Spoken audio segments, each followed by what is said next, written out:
এগুলো ফুলকপির চারা, বুঝলেন তো? যদি এবছরে হয়ে যায় তাহলে বছর বছর ফুলকপি বাঁধাকপি চাষ করে তারপরেই খাবো, বাজার থেকে কিনবো না। আমার ছাদ বাগানে কত প্রজাপতি এসছে জানেন, একটু আগেও 3টে 4টে একসঙ্গে ঘুরে বেড়াচ্ছিল। যেই ক্যামেরা তাক করলাম কোথায় পালিয়ে গেল কে জানে। বেগুন গাছে ফুল এসে গেছে। এই দুটো বেগুনের চারা ওই ঝাঁকিয়ালার থেকে নিয়েছি। আর এখানে ডালিয়ার চারা রয়েছে, গাঁদা ফুলের চারা রয়েছে, লঙ্কা গাছের চারা রয়েছে। আর লঙ্কা হওয়ার পরে বুঝতে পারবো, মুখে দিয়ে না হলেও চোখে দিয়ে বুঝতে পারবো লঙ্কার ঝাল কতটা। এখানে 3খানা গাঁদা ফুলের চারা বুনতে পেরেছি। আর এখানের ক্যারেটের মাটি রেডি করে রেখেছি। আজ বিকেলে যদি আসতে পারি তো গাঁদা গাছের চারাগুলো বসিয়ে দেব। তাহলে দেখে নিলেন, এই হলো ফুলকপির চারা। আরও এনেছিল, সেগুলো শুকিয়ে দড়ি হয়ে গেছে, ফেলে দিলাম। জায়গারও অভাব গো, একসঙ্গে এত আনতে নি। এগুলো বাঁধাকপির চারা। সকালবেলা জল দিয়েছি, একটু তাজা হয়ে দাঁড়িয়েছে। যতক্ষণ নেতিয়ে থাকে না চারা গাছ ততক্ষণ টেনশন। এই ক্যারেট, এই ক্যারেট, এই ক্যারেট বাঁধাকপি দিয়ে ভরিয়ে দিয়েছি। শশা গাছটা তুলে ফেলবো, আর হবে না। এই শশাটা গাছে থাকতে থাকতে বুড়িয়ে গেল। এই হলো আমার ছাদ বাগানের খবর। শীতকালের ফুল যখন ফুটবে দেখবেন, এই ছাদ ছেড়ে আর কোনো জায়গায় যেতে ইচ্ছা করবে না। আর আজকে হলো সানডে, রান্নাবান্নার ঝক্কি নেই। ইন্ডোর ফাইনাল ম্যাচ, এই আজকেরটা হয়ে গেলে 1 বছরের জন্য শান্ত, আবার পরের বছরে খেলা শুরু হবে। কাল রাত্রির থেকে বলে যাচ্ছে, মামুন জিতবো তো, জেতাটা খুব জরুরি, জেতাটা খুব জরুরি। সেই আমার থেকেও পারলে আশীর্বাদ নিয়ে বেরোয়, এইরকম অবস্থা, এত টেনশন করছে। আমি তোমার টিম যদি ভালো হয় অবশ্যই জিতবে, আর ভগবানের উপরে ভরসা রাখতে হবে। খেলা পাগল মানুষ তো। আর আমার ঘরের মানুষরা যদি কোনো বিষয় নিয়ে টেনশন করে, আমি সেই বিষয়টা বুঝি বা না বুঝি, সেটা নিয়ে যেন আমারও টেনশন হয়। বুকের ভেতরে ধরাস ধরাস ধরাস ধরাস করছে। একটু পরে খেলা শুরু হবে। সে যাই হোক, চলুন বন্ধু, আজকে সানডে হলে হবে কি নিরামিষ রান্নাবান্না করব। কিছুদিন যাবত আমার নিরামিষ খেতেই ইচ্ছা করছে। কি জানি নিরামিষ ভোজি হয়ে যাবো না কি গো? হ্যাঁ, ফুকে জিজ্ঞাসা করলাম যে পোলাও আর ছোট আলুর দম করলে হবে? বলছে হ্যাঁ হবে। কি গো, দৌড়াবে। গতকাল পুপুর এক বন্ধুর জন্মদিন ছিল, সেখানে ভালো মন্দ খাওয়া দাওয়া হয়েছে। আমার হস্তিনাপুরের বাড়িতে কার্তিক পুজোর নিমন্ত্রণ ছিল, খাওয়া দাওয়া করে আসতে পারিনি। রাত 10টা 10:30টার পরে ওদের ঠাকুর মশাই এসছে, পুজো হবে তারপরে না প্রসাদ। তা মেসদি আজকে ফোন করেছিল, মামন চলে গেলে। আমি ঠিক আছে, পরে আরেকদিন যাব, চা বিস্কুট খাইয়ে দিও তাহলেই হবে। শুধু আমি কেন, অনেক মানুষ প্রসাদ নিতে এসে ফিরে গেছে। ঠাকুর মশাইরা না একটা সময় বলে আর একটা সময়ে আসে। পুজোর দিনে ওদেরও তো চাপ থাকে না। তো চলুন বন্ধু, আজকে রান্না বান্না শুরু করি। আর সানডেটা তো জানেনই, সেই ম্যাচ ফ্যাচ ফ্যাচ করেই কাটে। দুপুরে খাও দাও, একটুখানি শুয়ে শুয়ে টিভি দেখো। বিকেল হলে যদি মনে হয় বাইরে বেরোবো তো বেরোবো, আর না হলে আজকে বেরোনোও হবে না। ইন্দ্র সেই 10টার সময় বেরিয়ে গেছে, ওখানেই খাওয়া দাওয়া। ফিরতে ফিরতে 5টা 5:30 বেজে যাবে। খেলার শেষে পুরস্কার বিতরণ রয়েছে। আমাকে বলেছিল চলো না মামন দেখবে, এবছরের তো লাস্ট খেলা। আমি দূর, আমি তো ফুটবল খেলা বুঝি না, বেকার ওখানে গিয়ে বোর হবো গো। ওই চলো না, মেয়ে বলছিল যাবে, কারণ ওর আরো বন্ধু রয়েছে, তাদের সঙ্গে গিয়ে বসে খেলা দেখবে। চলুন। সকালবেলায় গাছে অল্প অল্প করে জল দিয়েছি। এখন শীতকাল তো সেরকম গনগনে রোদ উঠছে না, বেশি জল দিলে গোড়া পচে মরে যাবে। এমনি শীতকালে সব গাছ ঘুমিয়ে পড়ে, ফুল টুল দেয় না। কিন্তু গাঁদা ফুলের যা চারা এনেছে বন্ধু, এই নার্সারি থেকে যে কোনো চারা আনলে দেখি বেঁচে যায়। ওই আম গাছটা ভেবেছিলাম বাঁচবে না, কিন্তু দেখুন বেশি যত্নআত্তিও করিনি, তাতেই বোল এসছে, বোল থেকে ছোট ছোট গুটি এসছে। এই লেবু গাছটাতে একটা লেবু হয়েছিল, পেয়ারা গাছটাও বেশ তত্তর করে বাড়ছে। সব নার্সারিতে ভালো গাছ পাওয়া যায় না, তাই গাছ যদি মরে যায়, ফুল ফল না দেয়, তাহলে নিজের দোষ ভেবে মানে অযত্ন শুরু করবেন না। গাছটাই খারাপ ছিল, এরকম হয়। গাছ লাগান প্রাণ বাঁচান। কি যেন এসছে জানেন, ফড়িং ঘ্যাও ঘ্যাও করছে। রবিবার হলেই আপনাদের সঙ্গে অনেক অনেক অনেক গল্প করে সময় কাটাতে ইচ্ছা করে, কিন্তু গল্পতে তো পেট ভরবে না গো। ঠিক টাইমে রান্না করতে না পারলে নিজেরই আগে খিদা পাবে। সকালে চা বিস্কুট খেয়ে দিন শুরু করেছি। আজকে খুব সুন্দর করে ইন্দ্র পুজো দিয়ে গেছে। আমি তো শনি রবিবার দিন সকালবেলার দিকে ঠাকুর ঘরে আসতে পারি না, কাজে কর্মের অনেক চাপ থাকে কিংবা ঘুম থেকে উঠতে দেরি হয়ে যায়, বুঝলেন? চামড়ায় টান ধরছে, আবার হাঁটা চলা করলে গরম দিয়ে ঘাম ছাড়ছে। কি বলুন তো, কনফিউশন ওয়েদার। পুবুকাল কলেজ যাবে না, মঙ্গলবার থেকে নাকি পরীক্ষা শুরু হবে, তাই ব্যাগ বুক কেচে দিল। আর ওদের কলেজে না ওই সাদা জামা কালো প্যান্ট আর কোটটা এসে গেছে। ও পড়েছে, এত ভালো লাগছে। আমি দেখ, কলেজের প্রত্যেকটা স্টুডেন্ট যখন কোট পরে হাঁটাচলা করবো কত ভালো লাগবে। ভালো হয়েছে। আমি যখন শ্রীরামপুর কলেজে পড়তাম, আমি যখন কেন এখনো শ্রীরামপুর কলেজে চুড়িদার রে জিন্স রে সব কিছুই পরে যাওয়া যায়, কিন্তু এই সমস্ত কলেজগুলোতে যে ড্রেস বানিয়ে দিয়েছে তার জন্য মা বাবারা নিশ্চিন্ত। নাহলে কলেজে যাওয়ার জামা কাপড় কিনতে কিনতেই ছেলে মেয়ের পড়ার টাকা শেষ, তাই না? একদিন জামা পরার পরে বলবে না এটা পুরনো হয়ে গেছে, 7খানা বন্ধু দেখে ফেলেছে, আমাকে আবার নতুন জামা কিনতে হবে। বাবা ভালো হয়েছে, কিন্তু আমাদের এই শ্রীরামপুর কলেজের ড্রেস একটুখানি অদল বদল করে দিলে ভালো। এদের ড্রেস কি আলাদা নাকি না? মানে যারা প্লেন গ্র্যাজুয়েশন করছে তাদের কোনো ড্রেস নেই, যেমন খুশি সাজে। আর যারা লাইন নিয়ে পড়ছে তাদের ড্রেস আছে। চলো মা, ভালো আছো? আগে আমার মেয়ে ভালো মন্দ খেয়ে এসছে, পোলাও, খাসির মাংস। আজকে একটু পেটে টান দিতে হবে, তাই নিরামিষ খাওয়া দাওয়া।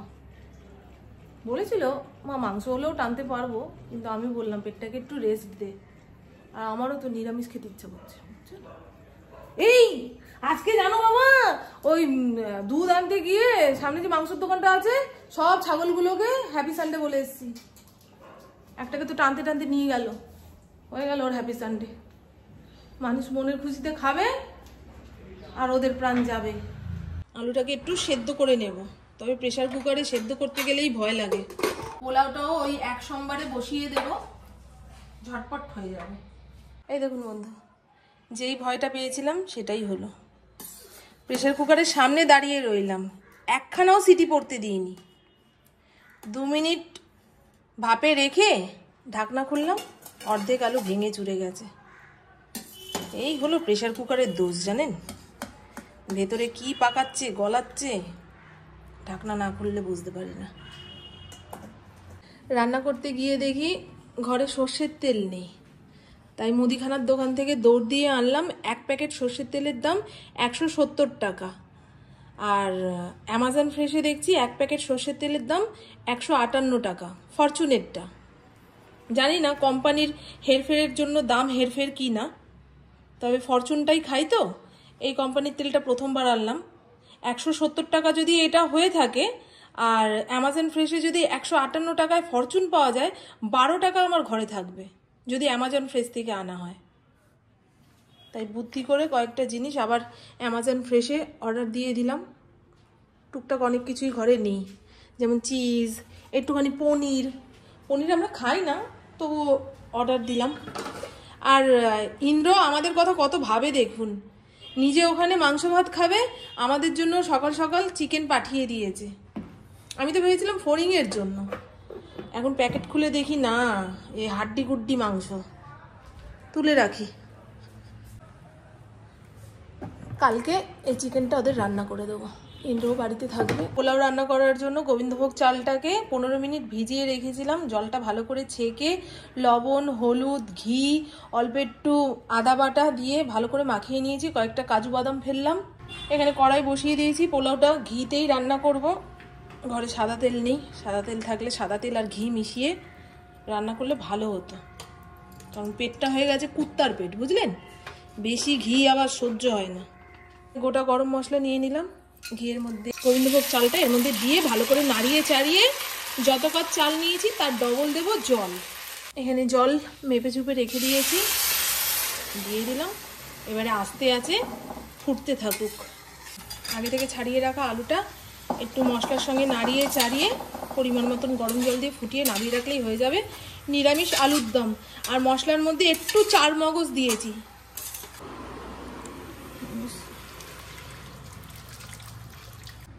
আমার ফড়িং এতক্ষণ ল্যাটকা মেরে শুয়েছিল, কি আলিস্য কি আলিস্য। ইন্দ্র সকালে তাড়াতাড়ি করে বেরিয়েছে, ফড়িংয়ের বিস্কুট আর হাতে করে খাওয়ায়নি। দেখুন থালার বিস্কুট থালাতেই পড়ে রইল। এরকম হবে? বাবার তো এক একদিন কাজকর্ম বেশি থাকে বাবা। সকালের বিস্কুটটা হাতে করে খাইয়ে দিলে তবেই খাবে, আর না হলে।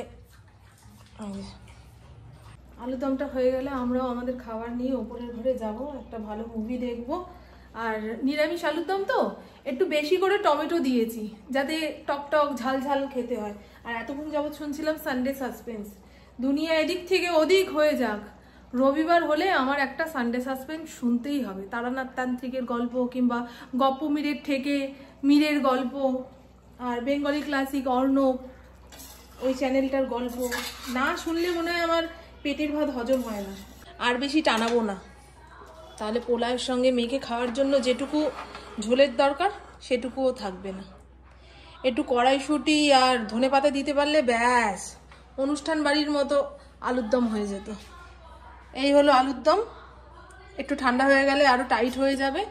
আর এই হলো পোলাও, 3খানা কাঁচা লঙ্কা গুঁজে দিয়েছি। সেই সকাল থেকে পড়ে যাচ্ছিস মা, এরপরে তো আর ব্রেন কাজ করবে না।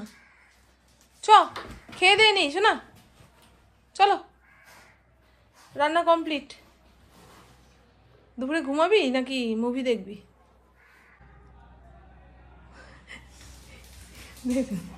এই সারাদিন এরকম করে, সারাদিন পাটি পেটে হাঁটবে, হঠাৎ করে দৌড় লাগাবে, ও পড়ি কি মরি করে দৌড় লাগাবে। ইন্দ্রজিৎ পাল। মন খারাপ লাগছে ইন্দ্র তোমার?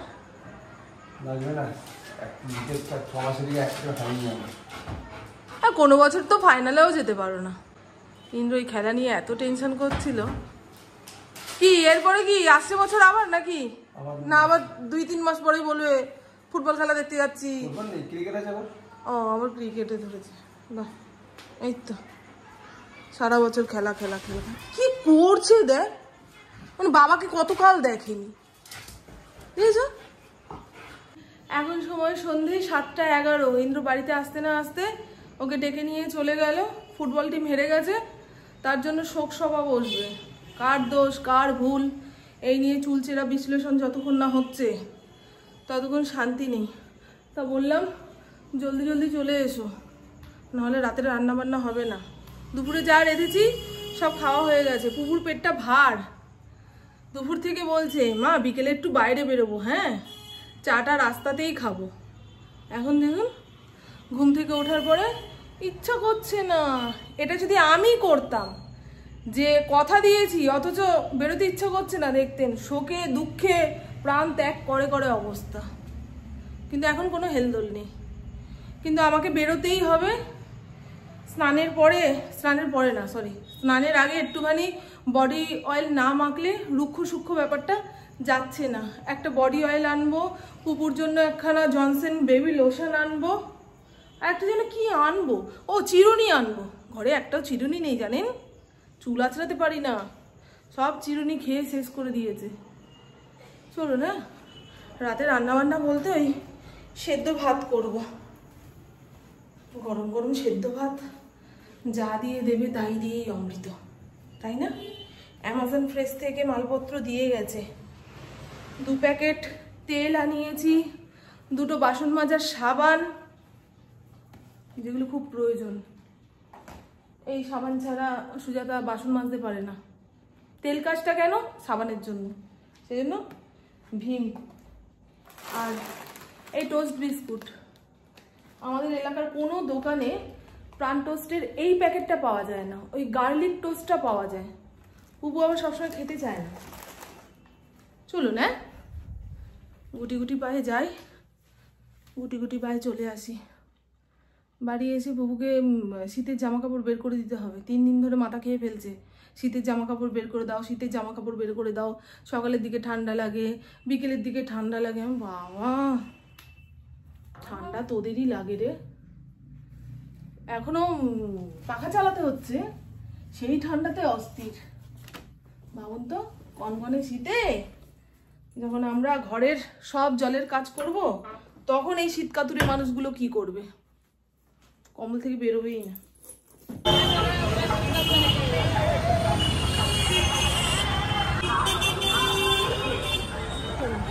এটা কি দামে কিছু কমবে নাকি? অনেক কম, ওটা 150 টাকা, এটা 190 টাকা। তাহলে এটাই দিয়ে দিন।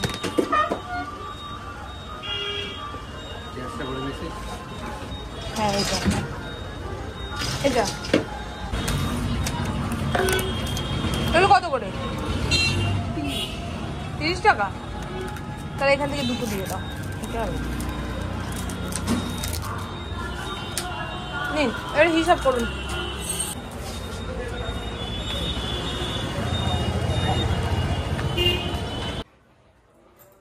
আজান শুনে আমি ঘড়ি না দেখে টাইম বোঝার চেষ্টা করি, কিন্তু শীতকালে আজান একটু তাড়াতাড়ি পড়ে যায়।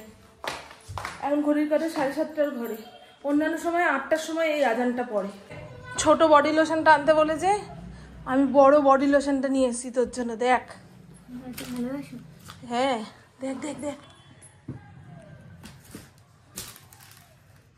চিরুনিগুলো একটু সাবধানে রাখিস। চিরুনির অভাবে চুলে জট পড়ে যাবে, দেখবি মা আর সংসারে থাকবে না, কৈলাসে চলে যাব। কৈলাসে দেখেছেন? আর কি আনবো? হ্যাঁ, এই কটা জিনিস কি রে? 500 টাকার শপিং। এই জিনিসের দরদাম হয়? ভারী জিনিস বের করবো না, হালকা পাতলা যেগুলো সেগুলো বের করবো। তাহলে কম্বল কম্বল কেটে এখানে ইয়ে বানিয়ে দিই, খান্ডেস বানিয়ে দিই। বাজে নেই গো, এদের বাড়ি সবাই এরকম শীত কাতুরে, জানলা কপাট খুলতে দিচ্ছে না। দেখেন, এদিকে রাত হলে এসি জ্বালাবে। কি বলবো, আমার এখন অস্থির অস্থির লাগছে। উফ, এরপরে আমার আর কাজকর্ম বলতে কিছুই নেই। বললাম সেদ্ধ ভাত বসাবো, একটু আলু সেদ্ধ দেবো, ডাল সেদ্ধ দেবো, ওরা যদি ডিম খায় তো ডিম সেদ্ধ দেবো। আমি তো কয়েকদিন ধরে নিরামিষ খাচ্ছি, মানে অরুচি এসছে সেই কারণে। ভাববেন না সাধু হয়ে যাচ্ছি। আবার যেদিন ভালো লাগবে মাছ মাংস খেতে, সেদিন চালু করব। তো চলুন বন্ধু, আমার বকবক আজকের মতন এইটুকুই। আপনারা সবাই খুব খুব খুব ভালো থাকবেন, নিজের শরীরে খেয়াল রাখবেন, সুস্থ থাকবেন, আর অল টাইম স্মাইল করতে হবে। টাটা, খুব ভালো থাকবেন।